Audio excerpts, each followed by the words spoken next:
it would be easier for you to kill somebody than actually live by yourself as a woman from the north without getting married. This is... We were flying to the mountain, all across the ocean. Hi, welcome back to my YouTube channel. Please no subscribe. I'm trying to hit 5k before the end of this month. I'm begging you, subscribe, please. I share this video for other people to subscribe as well. The topic that I want to be discussing today, I have my fan title. So let's get right into it. See, it's one thing to be Nigerian, which is a whole lot of stress, do you get?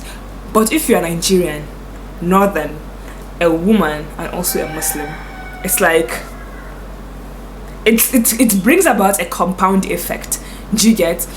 And then you say you want to move out, which is culturally taboo. Nobody does that. You don't move out unless you are a man or I don't know, you are married. Those are the only conditions that you can move out, do you get? So I'm all of these things, and I decided to move out before I was married because, you know, I want stress in my life. They're calling for prayers, so I have to actually go and pray. I'll be back. If you haven't checked out my video that I did about why I moved out, you could actually go and check it out. I'll link it in the cards somewhere around here. As a Muslim, a woman can live by herself, do you understand? But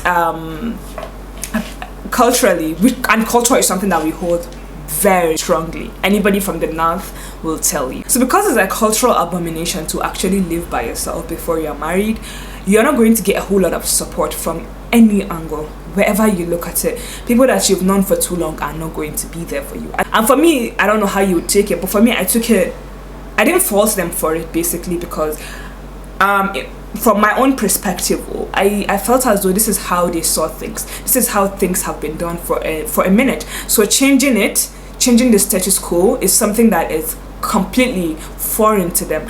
It would be completely unreasonable even for me to expect a rally behind me, a support behind me from people that have been known for too long. So yeah, a lot of people cut me off. Like I said, because it's a cultural abomination, I think it would be easier for you to kill somebody than actually live by yourself as a woman from the north without getting married. This is from my own experience. Before I left, which was in December, I was already going through anxiety. I've had anxiety, I've suffered from, you know, anxiety for a few years now, and it was quite profound. And even now that I've moved out, I'm just currently trying to get my groove in. The thing is, moving out by itself, by the nature of it, even if you have all of the support in the world, which I didn't, you would still face it's a hard process. You are moving to a new environment, you are starting a new life basically. You are trying to know the place, you are trying to get the groove, you're trying to have a whole routine, and I function best on routine. And it was quite strenuous. It was very, very strenuous. I have a small circle of friends, and they are my support system, and the support I got from them is alhamdulillah, to be honest, because I feel as though God knows what I was going to go through, and he was like, okay, here you go. Here you go. This is the people. I know you don't like a lot of people, but these are the people that I have packaged for you. You're welcome. And I'm very, very grateful because it could only be God. I've been through so much before I moved out, and even after I have moved out, still going through a bit of a turbulence, if you will. I would definitely recommend therapy, and for some of us who could not afford therapy, I would recommend that you have a somewhat a stable support system. It doesn't have to be huge. It could just be the people that are in your life that absolutely love you without condition, without, you know, if you achieve this, I would then appreciate you some more. No, people that just truly love you and are here for you. And the second thing that I would discuss is, if you think culturally that is going to be a whole lot of stress, yeah, add financial burden to it. Stack it. Nigeria will show you pepper. Let me tell you what happened to me last week. I bought lights that normally last me 2 weeks, and this lights finished in a span of less than a week. I was like, what happened? What is going on? Apparently the federal government has increased the electricity tariff. So the lights that I would normally buy for 2 weeks is now lights that I can barely use for a week. So that doubles in expenses. Do you get? And that is not just going to be it. It's trying to get used to your environment. It's trying to be comfortable in your new space with your new life. Do you understand? And all of these things are things that are going to take a little bit of time and a little bit of getting used to. And there's this one that's going to come up. It's actually quite fun. People are going to ask, who's going to marry you? Who's going to marry you now that you're living by yourself? People are going to say stuff. People are going to say that what you are doing is prostitution. People are going to say this. And even if it comes from the best place, from people just looking out for you, it is going to feel pretty insulting. Because number one, as a woman, what you're reduced to is, just sex. Do you understand? That is the only thing that you have to offer. And I find that very, very saddening. When I put out my video, which again you should check out, it's why I moved out, I got a lot of support from people messaging me, and tragically people messaging me from a situation that they couldn't work out from because they don't want the repercussion of moving out as northerners and also as Muslims. And then I got a few messages. When I say a few, it's like just 6 DMs saying that am I not scared that people are going to not marry me? Who is going to marry me? Not that I'm living by myself. Everybody's going to say that I'm a prostitute and it is just wrong to live by myself. Some people were even cursing me out, insulting me, saying all sorts of vile stuff. And I only responded to one person, which was somebody that was constantly mentioning me on my Instagram and saying I should please check my messages. So I thought it was something that had happened to her. I thought she was going through something, so I checked the message. To my surprise is a whole epistle, if you will, of how nobody is going to marry me because I've moved out. I should reconsider my decisions. And she read somewhere and saw somewhere because because apparently mom is somewhat friends with my mom or whatever, and I've been sick for a minute. So I had a brain tumor which I currently don't have. It's been excised, so I was going through a lot of health crisis and stuff like that. She's like, now that you are better, shouldn't you do things right, and shouldn't you just live by the status quo? That was basically what she was saying. And I responded to myself. I was like, I don't. First of all, it's none of your business. Secondly, if all you reduce me to is being a sex worker, that is completely okay. You're completely entitled to your own decisions because sex workers make a lot of money. But it's not something that it's not a job description that I am going to be. That it takes a lot of work to be a sex worker. And everyone knows I'm a very lazy person. She promises me nobody is going to get married to me. Because I live by myself.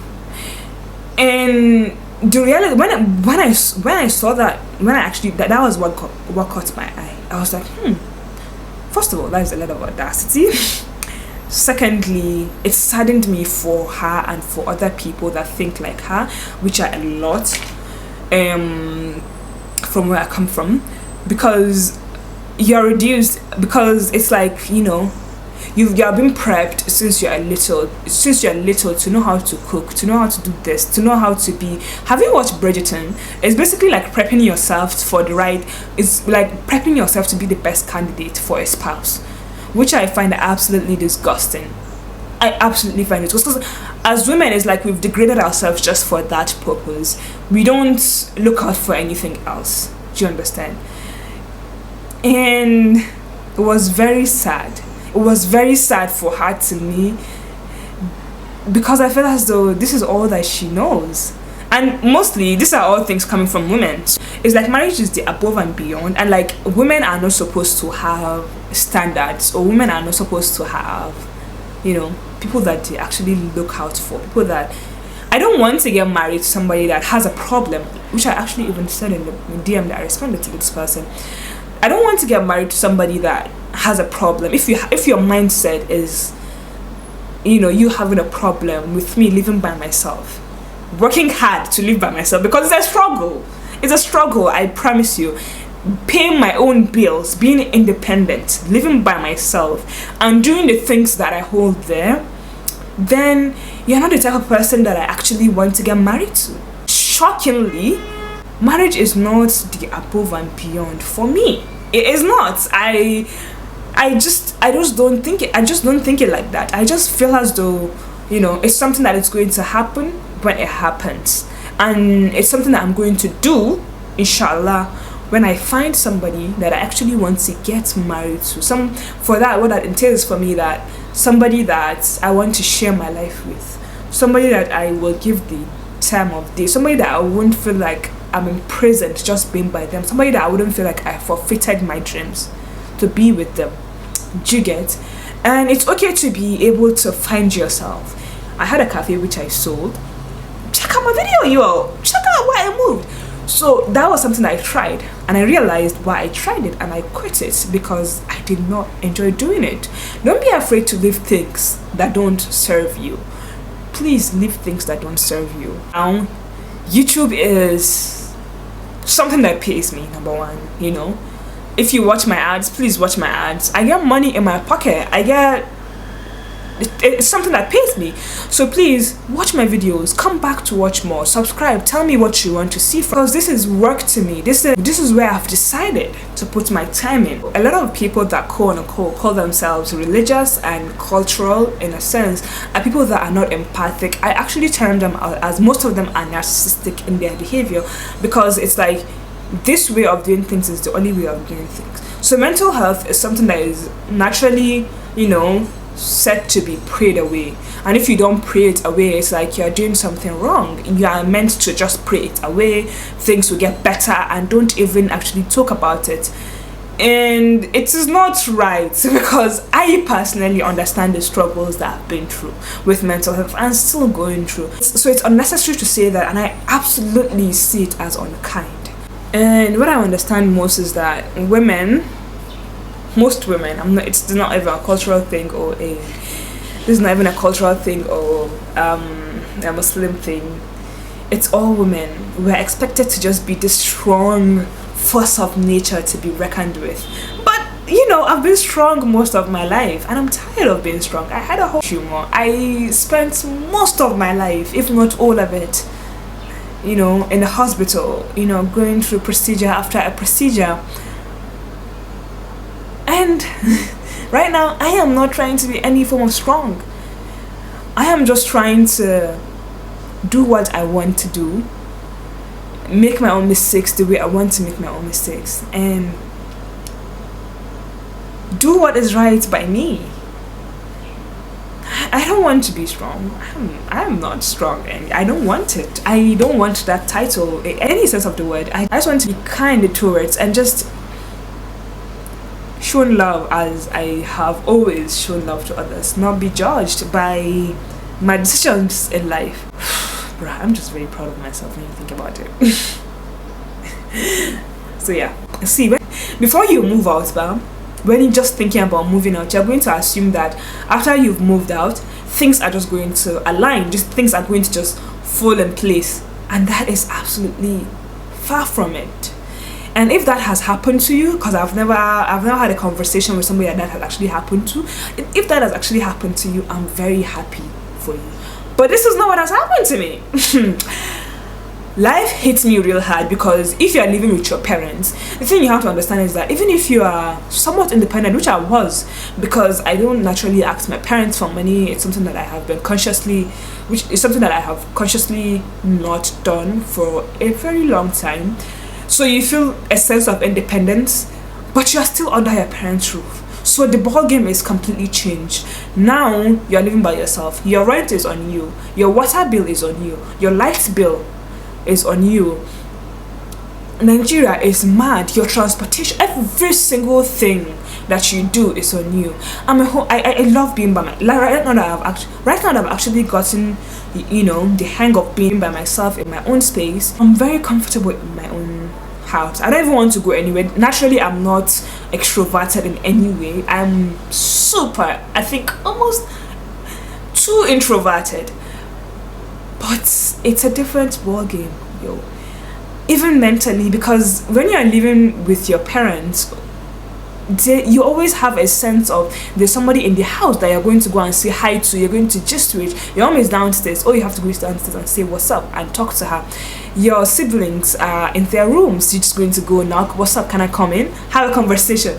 But you're living by yourself, you're all by yourself. The idea of living by yourself hits you. Most of my friends don't even stay in Nigeria, so you know, sometimes I cry, sometimes like last night I went into my bathroom, I cried. It's partly PMS as well, but I was having all of these feelings, you know, about the lack of support, and most of my support system are not here. Some of them are, but most of them are not. So I cried, I wept, and it was also one of my favorite people's birthday, and I couldn't be with her. I couldn't just, you know, catch a plane ticket and go to another country and hang out with them, which was deeply saddening because of my financial state, because of all this big change that I've made. Do you get? I went into my bathroom and I turned on my shower. I turned on my shower and I just cried. I cried my eyes out, but I felt better. And there are days that are going to be like that. There are days that are going to be extremely difficult, but you have to know why you're doing what you're doing. You have to understand that you're pursuing your dreams, and that you only have one life. And this life is for you to live. You're allowed to make mistakes. You're allowed to think bigger than the box that you're born in. Do you understand? You're allowed to think bigger than the box that you're put in, because we get put into boxes. We get put into boxes that we are born in, boxes that, you know, society just assumes we are. So you have to just think about yourself. What is right for yourself? What do you want to gain in this life for your own self? You have to care that deeply about yourself. You have to love yourself deeply to change your status quo. You have to be brave to do that as well. And it is not going to be easy, I promise you, but it is absolutely necessary that you do so. And if you are watching this video, I hope you get some form of inspiration, and I hope that you subscribe to my YouTube channel, honey. And I hope that you hit the like button, and I hope that you share this video with somebody, anybody. And I hope that it absolutely impacts them. And come back for more, because I really want to get to, because I really want to make this a full-time job, and I think I have everything that it takes to make that happen. So I'm going to push. And even with the YouTube community, God, I'm going to cry. Please don't let me cry, God. Even with the YouTube community, the amount of love I've gotten, the amount of support, is just incredible. People who have, like, I don't know, quadruple my subscribers, more than quadruple subscribers I could only dream of, have, you know, come out to help me, have shown me the way, have given me tips, have helped me just to carve my own path. I have, even without asking to have a collaboration with these people, they have offered, you know, whenever you're in my town, whenever you're here, let's do this. I want to help you. I want to see you grow. And it was just, you know, love at its purest, because these are people that I don't even know. And I've never met most of them in real life. But we've had real conversations about real life struggles. And it is tough. It is absolutely tough. God. Anyway, I'm going to go now, because I really want to not break down in front of a camera. I'll see you in the next one. I love you. Bye. Please subscribe.